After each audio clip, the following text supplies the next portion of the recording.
President Trump coming out, making a pretty loud statement, telling the people of Iran, a lot of the protesters that are out there, saying to not stop, not relent, and essentially to take over their country. But Iranian patriots, keep protesting, take over your institutions, save the names of the killers and the abusers. They will pay a big price. I've canceled all meetings with Iranian officials until the senseless killing of protesters stops.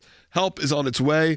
And then he put, make Iran great again, and President Donald J. Trump. So that, again, is the statement from President Trump, obviously coming on the heels of the show we even did yesterday about whether Americans are going to get involved, how America is going to get involved, and how comfortable we are with America getting involved. At this point, kind of putting out a statement, not saying take care of it yourself, but at least pushing that narrative a bit, saying we're not coming in here to run this country. You've got something good going on. We see what's happening in the streets. Do what you need to do, finish the job. That's right. And as we mentioned, these protests that have been going on, this is now in the third week, have seemed different. They've seemed more hopeful than we've seen really since 2009. I like the president's approach here, also putting it on the people, not like we're going to go in and cause regime change. It's saying, people, continue doing what you're doing. We've got your back. We're standing with you. Keep the names of those that are killing and abusing you, because their reckoning will be coming. But once again, this is at the same time where an Iranian official has told Reuters more than 2,000 people have been killed. So a very large number in and of itself. But the opposition is saying as many as 12,000 have been killed. So you're seeing this dueling narrative. Either way, a lot of people have been killed. The truth is probably somewhere in the middle of that number. Normally, the Iranian officials are going to try and downplay the numbers. But this also comes at a time where the State Department has put out an order to leave Iran now if you're an American citizen. Some people may be like, why are there American citizens there? Why? Well, I mean, there's a lot of Iranian dual nationals, people that fled or still have family there. Absolutely. That still are able to go to Iran. It's not as if it is impossible to get there, especially if you have family or are historically from there. And Americans do that. There are like Americans there. Situation. Exactly. So the State Department is saying leave Iran now, have a plan for departing Iran that does not rely on U.S. government help. So they are laying out how you can do this and how you can get out, but also not to get flagged by Iranian officials that you're also an American trying to get out of the country. Or American sympathizer. Exactly. I think there's also reading the room a little bit too. You have President Trump going, okay, where is the base? Where are the people that voted for me? Where are they on this? Now, we've seen an overwhelmingly positive response. Phone calls have come in, comments have come in. Some people saying, of course, we shouldn't be getting involved, but many people saying, yeah, let's do this. Let's help out where we can. There are a lot of, you'd say, the humanitarian side of Americans who are okay with military force if it can lead to betterment of people's lives. And again, Iran was not what it once was in a lot of our current generation's lifetime. A little bit outside of ours, but just a little bit outside of ours when things started to change in Iran. If you're 10 years older than us, you probably remember a time when Iran wasn't what it is now. And what we're also seeing is the president proposing a 25% tariff on countries that trade with Iran, but also do business with the United States. There's a lot of them out there. It may seem in our kind of American bubble like, oh, no one is doing business with Iran, but maybe North Korea and China and bad actors like that. But a lot do. A lot of South American countries. Brazil is a big trading partner with Iran. So big economies still do have economic relationships with Iran. So this is another move. And I actually really like this move to use the economic angle before jumping to some sort of military action.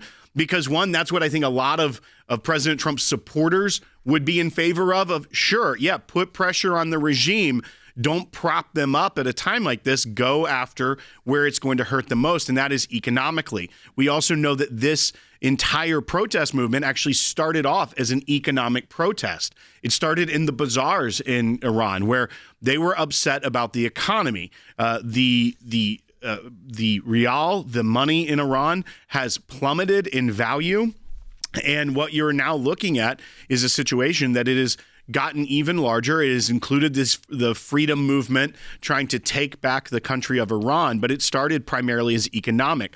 So this other angle that the president is saying is proposing 25% tariff on countries trading with Iran could be another way to really go after the mullahs that have really just strangled the country's economy for so long. I like this angle, but that's also something that could take a little bit longer for it to really feel the pain with the mullahs of saying, okay, you're going to implement it. Then demand drops in these other countries. They start pulling back. That could take a little while. So it's not an immediate thing that you can get results from, but it is a more outside the box, novel way to go about this. This is at the same time that we know that the Biden administration and the Obama administration almost gave some global legitimacy to the Ayatollah and his regime by doing these deals, by doing the Iran nuclear deal, trying to get back into that under the Biden administration, because it relieved sanctions. So it gave more money for them to fund their terror around the world. I think you can draw a through line from those deals straight to October 7th, because they had the funds to do it. We also know the Iranians the IRGC helped Hamas plan it. So once again, by strangling their economy at home, they are creating pain. But by the outsiders, the United States being able to put some economic pain on the actual mullahs, those running things, it could be a thing that drives them into more chaos and allows the protesters to really break through here. Rick, what we're seeing coming out of Iran, the images, it's very hopeful. It feels, especially in these last 72 hours, I'd say it feels like it has reached another level, as the brutality of the regime has not caused the people to back down, even though we're seeing reports of thousands of deaths of protesters in Iran. But when we look at this, I just want to get your take, just top line. How does this feel to you as someone who has studied this a long time, has studied the Middle East and understands these? To me, it feels like something is different and we're on the brink, and we see the president supporting the people of Iran, unlike what we've seen from some other administrations. Well, just to give a little context here, one of my first jobs in 2001 was at the UN. I was the top political appointee and spokesman for the U.S. at the UN. And we've been talking about Iran ever since 2001 and even before. The one thing I think people need to understand is that this is not a easy situation. It's incredibly difficult. Remember that Iran is the number one funder of terrorism. They fund the Houthis in Yemen. They fund Hezbollah in Lebanon. They fund Hamas in multiple places. And we know very clearly that this Iranian regime is always looking to wreak havoc and terror, especially on Americans.